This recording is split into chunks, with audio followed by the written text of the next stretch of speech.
Welcome students in this video lecture. In the last video lecture we have completed elements of costing, जिसमें हमने मुख्यतः जो तीन मुख्य कॉन्स्टिट्यूएंट्स है उसको डिफरेंट दो तकरीबन 6 और विभिन्न टाइप्स में बांटा।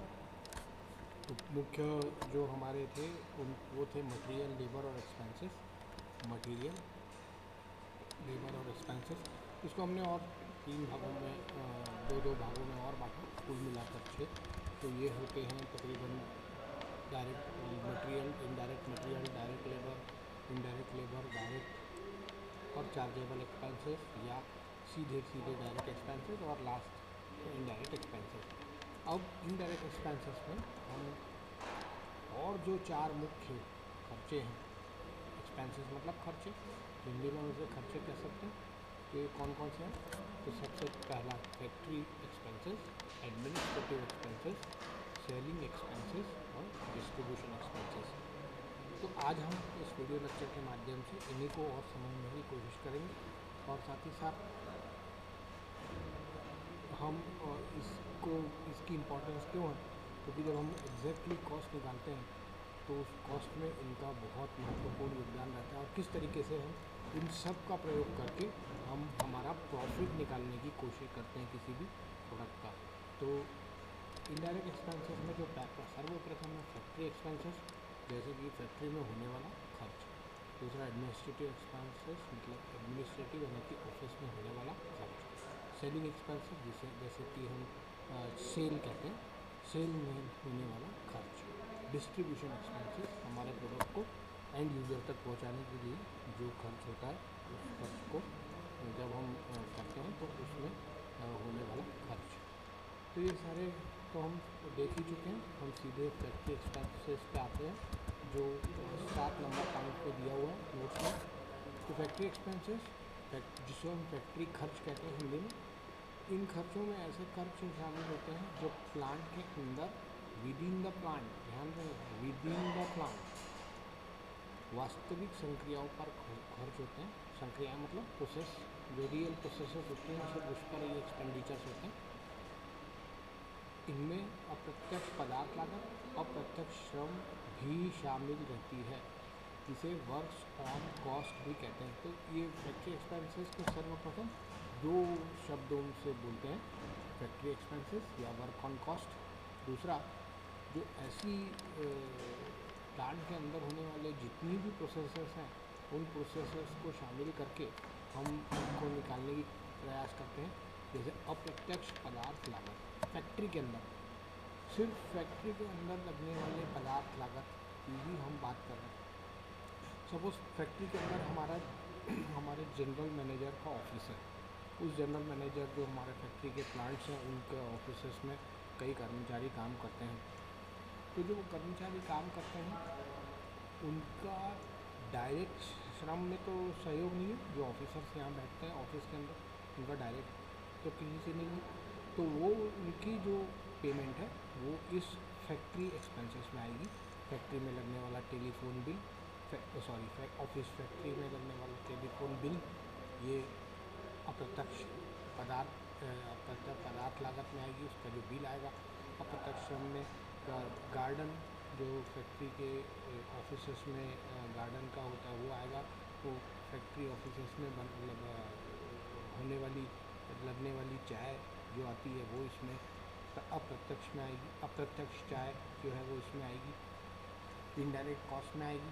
और साथ ही साथ उसको बनाने के लिए जो चाय के लिए आपने कैंटीन रखी है उसमें जो काम करने वाले लोग हैं वो भी अप्रत्यक्ष श्रम में शामिल होंगे। तो जितनी भी कॉस्ट फैक्ट्री के अंदर आएगी other than direct and material and direct material, direct cost,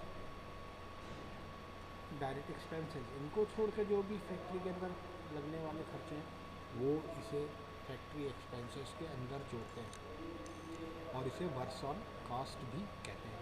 दूसरा देखते हैं प्रशासनिक खर्चे, जैसे एडमिनिस्ट्रेटिव एक्सपेंसेस। अब ये फैक्ट्री और एडमिनिस्ट्रेटिव एकदम डिफरेंट है। इन खर्चों में शामिल होते हैं सामान्य ऑफिस स्टाफ का वेतन, एग्जीक्यूटिव स्टाफ का वेतन और उनको प्रदान की गई अन्य सुविधाओं पर किया जाने वाला खर्च, टेलीफोन, टेलेक्स, कंप्यूटर आदि। इस असेस इस इस्टेब्लिशमेंट ऑन कॉस्ट या ऑफिस एक्सपेंसेस भी कहा जाता है। ये जो एडमिनिस्ट्रेटिव ऑफिस है ये फैक्ट्री ऑफिस से अलग है। यहाँ पर यदि आपके जीएम प्रोडक्शन बैठेंगे, जैसे सर फॉर एग्जांपल एनएमडीसी का उदाहरण लेते हैं, तो एनएमडीसी में जो फैक्ट्री एक्सपेंसेस है वो किस में आएगा, जहाँ बचेली के या किरंदुल के जीएम ऑफिसर्स हैं वो किस में गिने जाएंगे, इस फैक्ट्री एक्सपेंसेस में गिने जाएंगे। लेकिन यदि एडमिनिस्ट्रेटिव एक्सपेंसेस में कौन कौन सी चीज़ें आएंगी, जो हैदराबाद में जो एनएमडीसी का हेड ऑफिस है that will be administrative expenses. दोनों खर्चों को समझने की कोशिश करिए। ये फैक्ट्री एक्सपेंसेस में जितने भी अप्रत्यक्ष लागत और प्रत्यक्ष टर्म लग रहा है वो सब फैक्ट्री एक्सपेंसेस में आएगा। और जो एडमिनिस्ट्रेटिव ऑफिस में जो मुख्य ऑफिस रहता है उसमें बैठने वाले व्यक्ति हैं, क्योंकि उनका डायरेक्टली कोई काम नहीं रहता फैक्ट्री से, but they are the most important because they are setting up the policy. और तो ये जो एडमिनिस्ट्रेटिव एक्सपेंसेस है वो इस एडमिनिस्ट्रेटिव एक्सपेंसेस के अंतर्गत जितने भी सीईओ हैं, chief executive officer, executive staff, general manager और different manager, those who are sitting in the administrative office and doing their work, उनकी सबका वेतन, सारी सुविधाएं, उनका कंप्यूटर, उनके कारों का खर्च, उनके सब चीज़ें ये एडमिनिस्ट्रेटिव एक्सपेंसेस में आएंगी। तो जब हम प्रॉफिट हमारे प्रोडक्ट का निकालने जाएंगे तो हम इस एडमिनिस्ट्रेटिव एक्सपेंसेस को भी काउंट करेंगे, क्योंकि ये खर्च भी हमारे सपोज लास्ट इसमें हमने देखा था वीडियो में, सबको जब हम पेन बना रहे हैं तो उस पेन का भी हम बहुत महत्व है और हम इसको बहुत आसानी से इसको बताने की कोशिश करेंगे। उसके बाद जब हम एडमिनिस्ट्रेटिव एक्सपेंसेस कंप्लीट कर लेते हैं तो फिर हम सेलिंग एक्सपेंसेस की ओर आते हैं। सेलिंग एक्सपेंसेस मतलब विक्रय खर्च, जिसमें कि इन खर्चों में शामिल होते हैं विक्रय विभाग, सेल्स डिपार्टमेंट में कार्य कर रहे व्यक्तियों के वेतन और उसमें उसके एडवर्टीजमेंट पर किया गया खर्च। इसको जब हम इन सारे एक्सपेंसेस को कंसिडर करते हैं तो ये विक्रय खर्चों में आते हैं, that is selling expenses.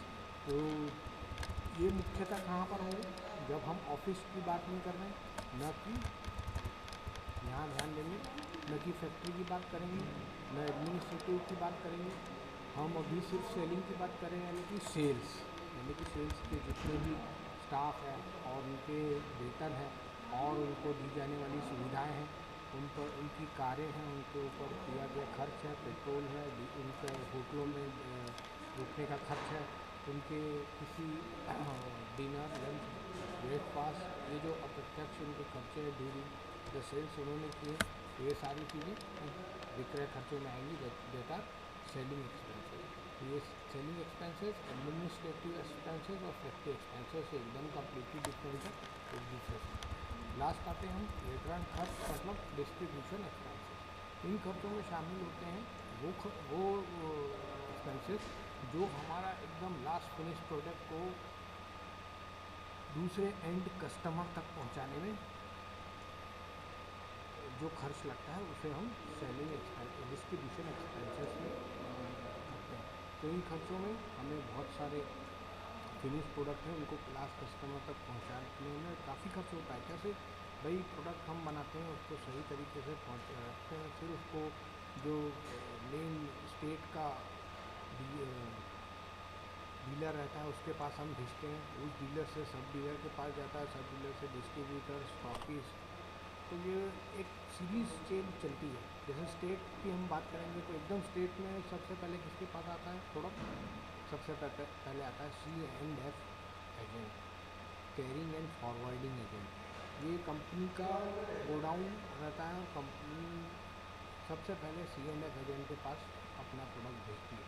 C&F agents के बाद ये डीलर के पास आता है, डिस्ट्रिक्ट या 2 डिस्ट्रिक्ट को मिलाकर एक डीलर बनता है, फिर डीलर के बाद सब डीलर पर जाता है, सब डीलर इस डीलर के जितने भी प्रोडक्ट रहते हैं उनको और डिस्ट्रीब्यूट करता है डिफरेंट स्पेस पे, और फिर उसके बाद स्टॉकिस्ट, फिर उसके बाद नीचे, इस तरीके से लास्ट शॉप जो हमारे गांव या कस्बों में रहती है वहाँ तक हमारा प्रोडक्ट पहुँचता है। तो इसमें लगने वाला इस प्रोडक्ट में, इस पर्टिकुलरली हम प्रोडक्ट की बात कर रहे हैं, इस प्रोडक्ट को एंड यूज़र तक तक पहुंचाने वाला या एंड कस्टमर तक पहुंचाने में जो भी खर्च होता है, उसके लेबर, उसका ट्रक, उसका से ऑटो रिक्शा भी में भी कभी कभी प्रोडक्ट जाते हैं, फिर जितने भी खर्चे होते हैं, जितने भी एक्सपेंसेस होते हैं कंपनी के ध्यान रखेंगे। हम कंपनी के खर्चों की बात कर रहे हैं, जिससे कि हमको एट लास्ट जो है उसका प्रॉफिट निकालने के लिए हमें वह महत्वपूर्ण होता है। तो डिस्ट्रीब्यूशन एक्सपेंसेस इस तरीके से हम इसको गिनते हैं। तो ये जब हम इन सबको समझे हैं, तो अब हमने फिर से एक बार हम इसे देखते हैं। और मटेरियल, लेबर और एक्सपेंसेस, ये 3 मुख्य तत्व होते हैं। इसके बाद ये 6 और 6 के बाद ये 4, इस तरीके से हमारे इतने खर्चे या एक्सपेंसेस या ओवरहेड्स या बर्डन इस तरीके या ऑन कॉस्ट, ये 3 मुख्य बिंदुओं से हम इसे चिन्हित करते हैं, या तो ऑन कॉस्ट, या तो बर्डन, या फिर एक्सपेंसेस। तो इनको करने के बाद हम आते हैं हमारे नेक्स्ट में कंपोनेंट्स ऑफ कॉस्ट। तो कंपोनेंट्स ऑफ कॉस्ट किसको बोलते हैं? The various components of cost are 3 मुख्य होते हैं: प्राइम कॉस्ट, फैक्ट्री कॉस्ट और ऑफिस कॉस्ट। अभी जैसे आपने देखे जितने भी एक्सपेंसेस, अब ये कॉस्टिंग उन्हीं पर निर्धारित है। और ये सबसे ज़्यादा महत्वपूर्ण हो जाता है कि हम आज के लेक्चर में इसे अच्छी तरीके से समझें और इसे समझकर सही तरीके से याद भी करें, ताकि हम जब इसको कहीं पर भी इसका यूज़ हो तो हम उसे सही तरीके से चिन्हित कर सकें। परीक्षा में भी यह 5 नंबर का कई बार पूछा जाता है कि ब्लॉक डायग्राम बनाइए कॉस्ट का, या उसको लिखिए, या इसके बारे में एक सापेक्ष में, जैसे मैंने आपको लास्ट वीडियो लेक्चर में बताया था, इसके बारे में शॉर्ट नोट लिखिए एक्सेट्रा। और इस तरीके से कई 5 नंबर 10 नंबर के प्रश्न जो हैं ये इसमें पूछे ही जाते हैं। तो प्राइम कॉस्ट क्या होती है, फैक्ट्री कॉस्ट क्या होती है, ऑफिस कॉस्ट क्या होती है, टोटल लागत कॉस्ट क्या होती है, ये एक डेफिनेशन के द्वारा समझाया गया। नेक्स्ट इसमें चार्ट के द्वारा भी समझाया गया है, और लास्ट में ब्लॉक डायग्राम भी बनाया गया है। तो आज हम इस वीडियो लेक्चर में इन सब को देखने की एक के बाद एक कोशिश करेंगे, और इसे आप लोग एकदम याद रखेंगे। सबसे पहला है प्राइम कॉस्ट।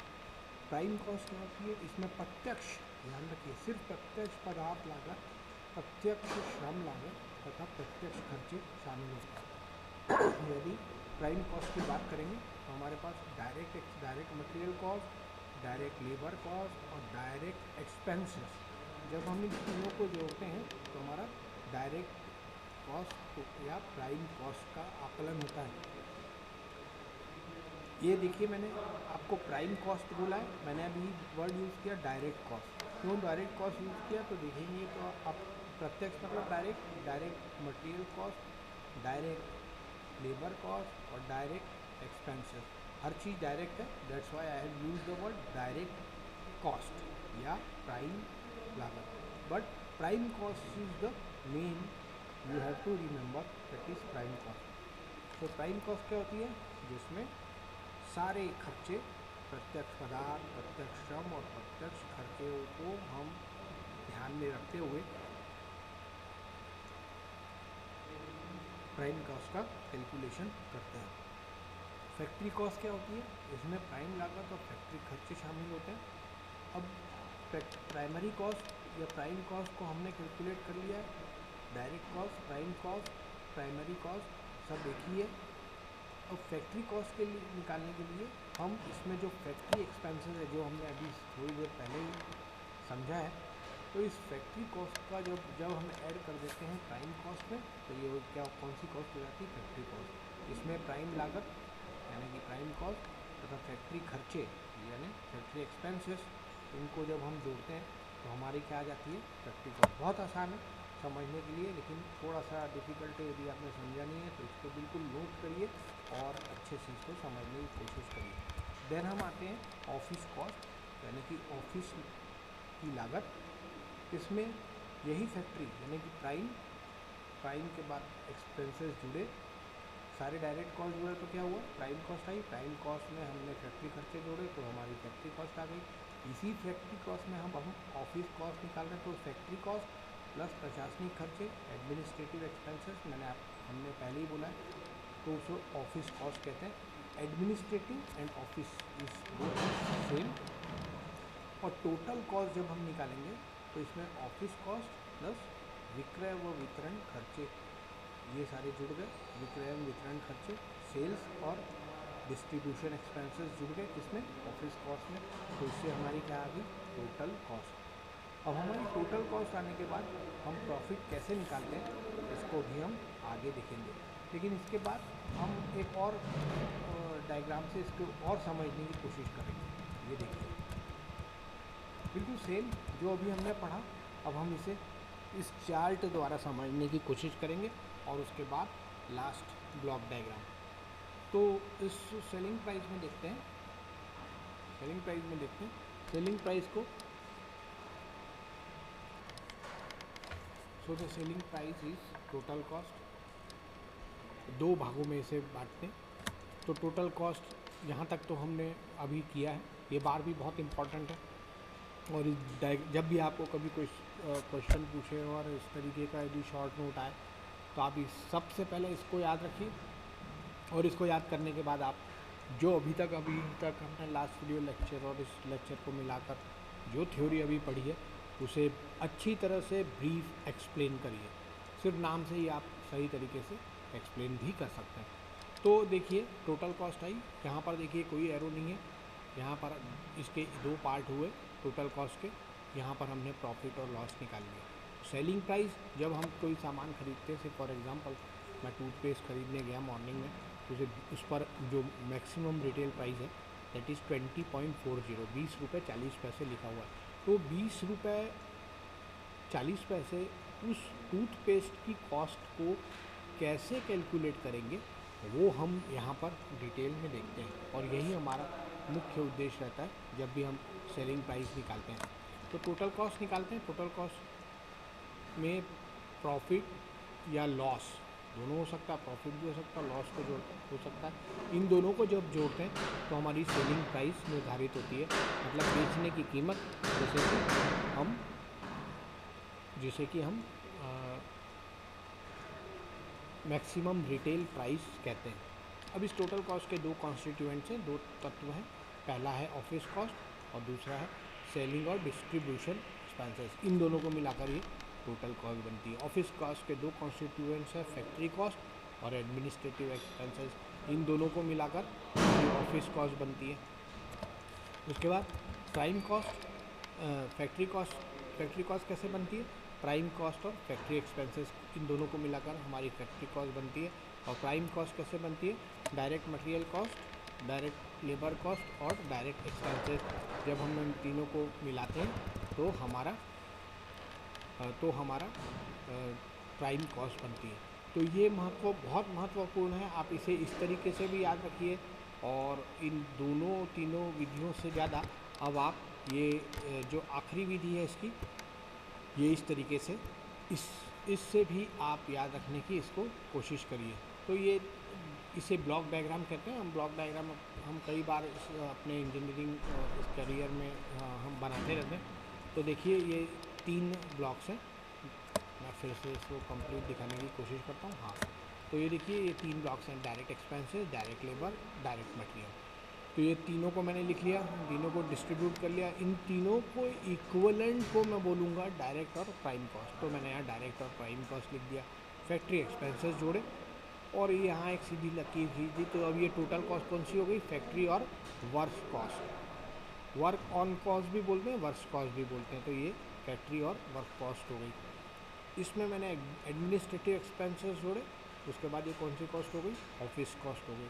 ऑफिस कॉस्ट में मैंने सेलिंग एंड डिस्ट्रीब्यूशन कॉस्ट जोड़ी, डिस्ट्रीब्यूशन एक्सपेंसेस या कॉस्ट जोड़ी, तो इससे मेरा टोटल कॉस्ट निकल गई। और टोटल कॉस्ट और सेलिंग कॉस्ट निकल गई कि मुझे कम से कम, सपोज़ मैंने जैसे टूथपेस्ट का आपको एग्जांपल लिया कि इसकी मैक्सिमम सेलिंग प्राइस 20 रुपये 40 पैसे, लेकिन इसकी टोटल कॉस्ट कुछ और होगी। उसमें मैं अपना प्रॉफिट जोड़ूंगा या मेरी कंपनी को लॉस हुआ होगा यदि इस प्रोडक्ट में, तो मैं यहाँ पर ये बार और नीचे लाकर जोड़ूंगा और यहाँ पर लास्ट में मैं अपनी जो MRP है, मैक्सिमम रिटेल प्राइस, इसको मैं जोड़ूंगा। तो ये हमारी सेलिंग प्राइस आती है। अब हम जानते हैं कि ये इस ब्लॉक डायग्राम को हमको, जैसे मैंने आपसे डिस्कस किया, ये एलिमेंट्स एंड कॉस्ट और कंपोनेंट ऑफ कॉस्ट, ये बहुत ज़्यादा महत्वपूर्ण ब्लॉक डायग्राम है जिसे कि हमको बिल्कुल अच्छे से याद करना है। किसी भी एग्ज़ाम में आप क्वेश्चन बैंक देखिए, पुराने क्वेश्चन पेपर देखिए, हर बार ये क्वेश्चन किसी न किसी प्रारूप में एक सेमेस्टर को छोड़कर दूसरे सेमेस्टर में पूछा ही जाता है। You can not just run away कि यदि आप इसे समझे नहीं हैं तो आप इसे बिल्कुल अच्छे से याद कर लीजिए किसी भी तरीके से, और बहुत आसान है। आपको सिर्फ 3 मुख्य बातें याद रखनी है: prime cost, factory cost, office cost, total cost. उसमें आपको ये एक्सपेंसेस जो आज हमने इस वीडियो लेक्चर में पढ़े हैं, factory expenses, administrative expenses and selling and distribution expenses, इन तीनों को आपको जोड़ना है। प्राइम कॉस्ट निकालते समय हमें ये 3 डायरेक्ट एक्सपेंसेस, डायरेक्ट लेबर और डायरेक्ट मटेरियल कॉस्ट को जोड़ा है, जिससे हमारी प्राइम कॉस्ट निकली। उसमें हमने फैक्ट्री एक्सपेंसेस जोड़े, जिससे हमारी फैक्ट्री कॉस्ट निकली। एडमिनिस्ट्रेटिव एक्सपेंसेस जोड़े, उससे ऑफिस कॉस्ट निकली। उसमें सेलिंग एंड डिस्ट्रीब्यूशन कॉस्ट जोड़े, तो हमारा टोटल कॉस्ट और सेलिंग प्राइस आई, कॉस्ट आई। और सेलिंग कॉस्ट के बाद हमको जितना प्रॉफिट और लॉस चाहिए, तो उससे हमारी सेलिंग प्राइस आई, जिसे कि हम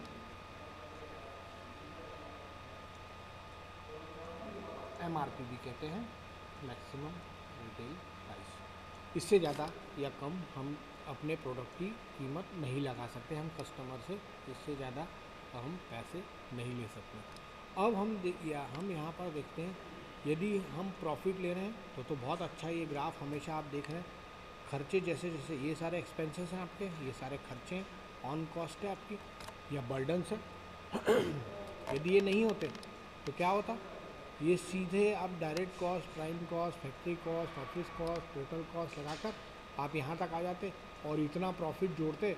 और जैसे मैंने आपको टूथपेस्ट का उदाहरण दिया, आपकी 5 रुपये की कॉस्टिंग आई, आपने ये सब कोई खर्च नहीं किए, सीधे माल लाया, सीधे यहाँ से इस बार को यहाँ तक किया और सीधे सेलिंग प्राइस निकाल ली। तो ये यहाँ से यहाँ तक का आपका क्या बार हो गया, प्रॉफिट। इतना प्रॉफिट हो जाता आपका MSP। लेकिन ये ऐसा होता है क्या? नहीं। क्या हम फैक्ट्री एक्सपेंसेस को इग्नोर कर सकते हैं क्या? नहीं। क्या हम एडमिनिस्ट्रेटिव या ऑफिस में होने वाले खर्चों को काउंट कर सकते हैं क्या? नहीं। क्या हम सेलिंग और डिस्ट्रीब्यूशन कॉस्ट को कर सकते हैं क्या? नहीं। हमें जब हमारा प्रोडक्ट अंत तक पहुंचाना पड़ेगा तो हमें इसको कंसीडर करना ही पड़ेगा, और इसको कंसीडर करने के बाद ही हम टोटल कॉस्ट की लाते हैं। मतलब ये भी महत्वपूर्ण है, दो ये एक्सपेंसेस हैं, दो ये खर्चे हैं, यानी कि हम खर्च कर रहे हैं अपने टोटल कॉस्ट पर, लेकिन हम जब कस्टमर को सेलिंग प्राइस बताते हैं तो क्या हम इन खर्चों के बिना सीधे बेच सकते हैं क्या? जैसे मैंने अभी एग्जांपल के द्वारा आपको बताया, नहीं, इनकी ज़रूरत रहती है, और इसलिए ये भी हमारे पास ऑलवेज अवेलेबल रहते हैं। अब हम बात करते हैं प्रॉफिट और लॉस की। तो आपने देखा, ये फिर से मैं बताना चाहूँगा, ये देखिए बढ़ता हुआ क्रम है, बढ़ता हुआ क्रम दिख रहा है ना आपको।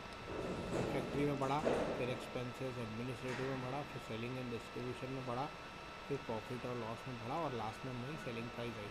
तो प्रॉफिट और लॉस को हम किस तरीके से कंसीडर करेंगे, इसको भी हम समझने की कोशिश करते हैं कि प्रॉफिट में जब हम प्रॉफिट लेना चाहते हैं तब ये बार ऊपर आएगा, लेकिन लॉस में ये बार हमारी जो सेलिंग एंड डिस्ट्रीब्यूशन या टोटल कॉस्ट आई उससे भी कम आएगा। और ये आ सकता है, ये कब आता है?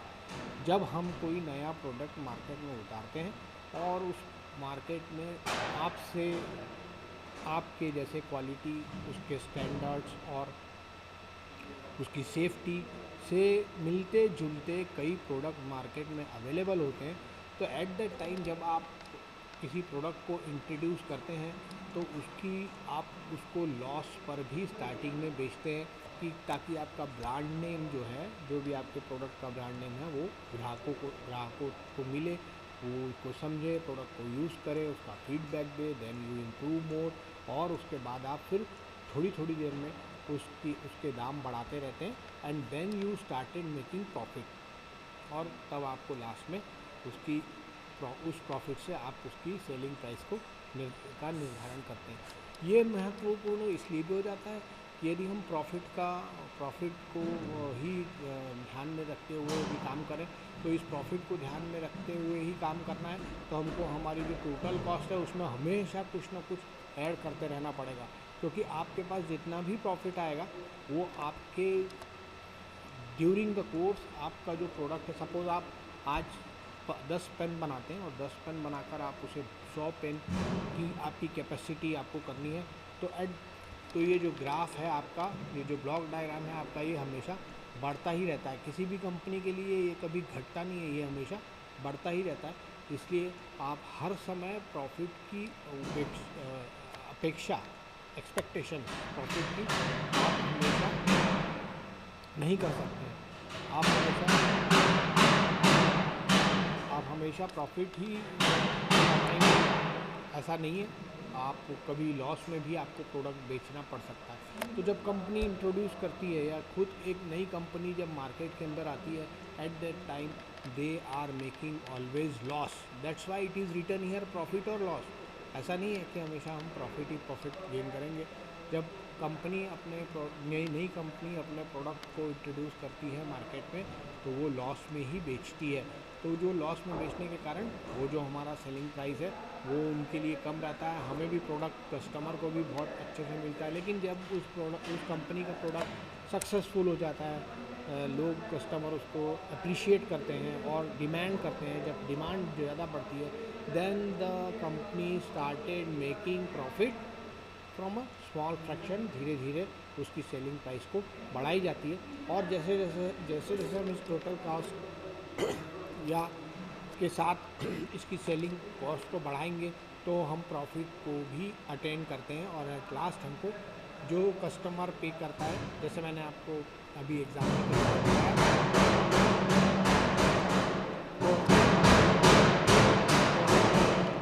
तो हम प्रॉफिट गेन करते हैं। तो इस तरीके से हम प्रॉफिट का निर्धारण करते हैं, और किसी भी प्रोडक्ट को का प्रॉफिट और लॉस किस तरीके से निर्धारित करते हैं, तो ये हमने देखा। तो आपको यह ब्लॉक डायग्राम बहुत अच्छे से याद रखना है, दिस इज़ वेरी इंपॉर्टेंट, और परीक्षा में कई बार पूछा जाता है। आप इसे बनाइए और प्रैक्टिस करिए इसको बनाने की। इसके जितने भी जैसे हमने जिसके कॉन्स्टिट्यूएंट्स हैं उन सबको समझिए और समझ के बनाने की कोशिश करिए।